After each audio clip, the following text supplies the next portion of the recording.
Game night sa pagitan ng Biñan Tatakjel at Pangasinan Heatwaves.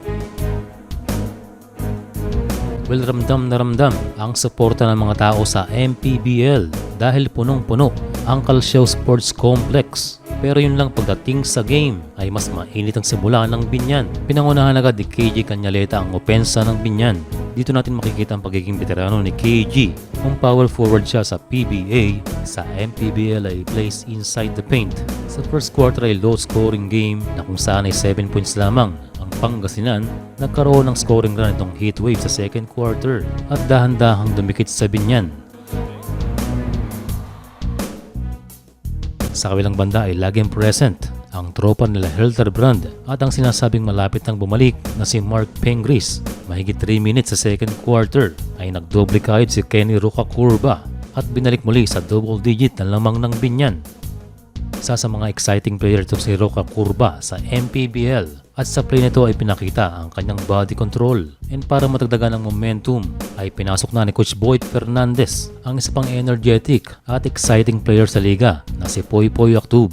Well, kitang-kita na ang improvement sa confidence ni Poy Poy. Well, dapat naman talagang samantalahin ang playing time na binibigay sa kanya. At the same time ay magampanan ang kanyang role sa team. This season ay nag-average si Actub ng 7 points per game. At pwede niya itong muling ma-achieve dahil maaga siyang pinasok ni Coach. Well, kapag pagod na ang kalaban ay usually doon pinapasok si Poy Poy. Good strategy din dahil nag-i-stand out ang energy ni Actub. Pero huwag mag-relax dahil nag-init ang Pangasinan sa third quarter at dahang-dahang binaba ang kalamangan. Well, isa lang sa napansin ko dito sa MPBL ay iba rin talaga ang local support.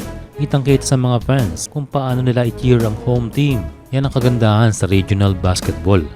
And ayun na nga, malaking factor din ang sunod-sunod na tres ng Pangasinan. Ito ay pinangunahan ni Ken Miranda. Oy, ito na ba ang Dwight Ramos ng Pangasinan? Hindi lamang sa opensa dahil ginanahan din ang Heatwave sa kanilang depensa. Baba sa 5 ang lamang ng Biñan. Sa fourth quarter ay tuloy ang kayod ng key player ng Heatwave na si Ian Melencio. Sa last 2 minutes ay naibaba ng Pangasinan ang kalamangan sa 4 pero hindi pa rin sapat para talunin ang Biñan. Panalo ang Biñan sa game na ito sa score na 75-72 pero congrats pa rin sa Pangasinan para sa magandang hosting ng laban.